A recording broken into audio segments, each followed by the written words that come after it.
कौनैन का मुख्तार खुदा तुमको बनाया, कौनैन का मुख्तार खुदा तुमको बनाया। उम्मत की नगहबान खुदा तुमको बनाया, उम्मत की नगहबान खुदा तुमको बनाया। या रब मेरे आँखों में समा जाए मदीना, या रब मेरे आँखों में समा जाए मदीना। मुद्दत से मेरे दिल में तमन्नाए मदीना, मुद्दत से मेरे दिल में तमन्नाए मदीना। अस्सलामु अलैकुम वरहमतुल्लाहि वबरकातुह। अल्हम्दुलिल्लाह अल्हम्दुलिल्लाहिल्लज़ी खलक़ल इंसान वकर्रम वअल्लमहु मिनल बयानि मा लम यअलम। फसुब्हानल्लज़ी ला युहसा इम्तिनानुहु बिल्लिसानि वला बिलक़लम। वनशहदु अन ला इलाहा इल्लल्लाहु वहदहु ला शरीका लहु ला ज़िद्द लहु वला निद्द लहु वला मिस्ल लहु। ونشهد أن سيدنا وسندنا وحبيبنا وحبيب ربنا وطبيب قلوبنا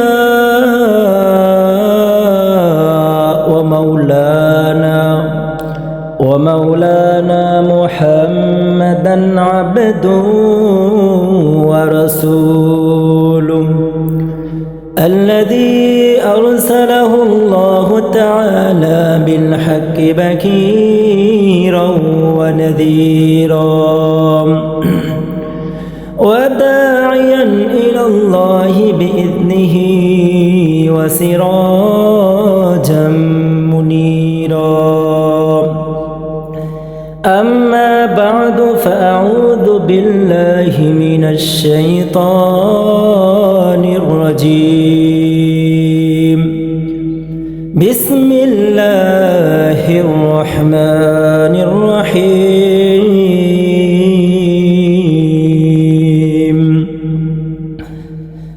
ومن يعص الله ورسوله ويتعدى حدوده يدخله نار جهنم خالدين فيها أولئك لهم عذاب مهين.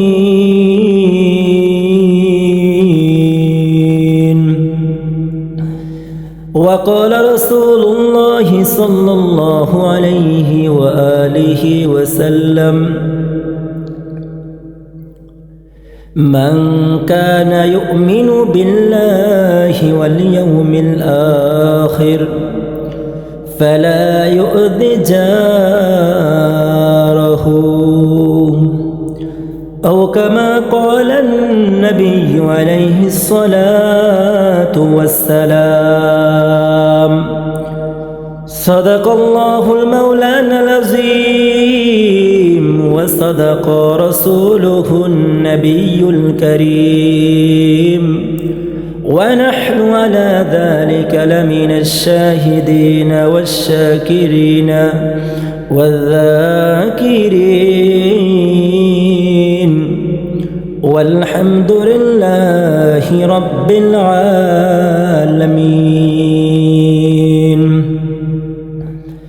سبحانك لا علم لنا إلا ما علمتنا إنك أنت العليم الحكيم. رب اشرح لي صدري ويسر لي أمري واحلل عقدة من لساني يفقه قولي कौनैन का मुख्तार खुदा तुमको बनाया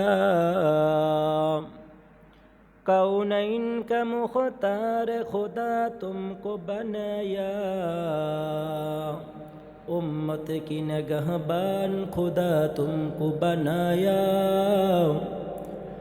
उम्मत की नगहबान खुदा तुमको बनाया या रब मेरे आँखों में समा जाए मदीना या रब मेरे आँखों में समा जाए मदीना मुद्दत से मेरे दिल में तमन्नाए मदीना मुद्दत से मेरे दिल में तमन्नाए मदीना तलवार पकड़ हूँ के निकल मैदान आसिर तलवार पकड़ हूँ के निकल मैदान आसिर दुश्मन की मुकाबल तो लगाना राय तकबीर दुश्मन की मुकाबल तो लगाना राय तकबीर अल्लाह ताला তোমাদের জন্য ফজর নামাজের পূর্বে একটি নামাজ রেখেছেন তাহাজ্জুদের নামাজ বান্দারে যখন তুমি কোনো বিপদের মধ্যে পড়ে যাবা আল্লাহ তাআলা রাজি খুশি করার জন্য তুমি তখন মুসল্লার মধ্যে দাঁড়িয়ে 2 রাকাত 4 রাকাত 6 রাকাত 12 রাকাত নামাজ আদায় করিয়া আল্লাহর দরবার হাত তুলে বলো ওগো দয়ার মালিক আমারে তুমি একটা বড় বিপদের মধ্যে ফেলাই দিলা ওগো আল্লাহ তুমি চাইলে আমাকে ওই বিপদ থেকে মুক্তি দিতে পারো আল্লাহ ওগো আল্লাহ তুমি ছাড়া এই বিপদ থেকে আমাকে কেউ মুক্তি দিতে পারবে না বান্দারে যখন তুমি আমার মালিককে তুমি রাজি খুশি করতে পারবা আমার আল্লাহ তোমাকে এই বড় বিপদ থেকে তোমাকে মুক্তি দিয়ে দিবেন।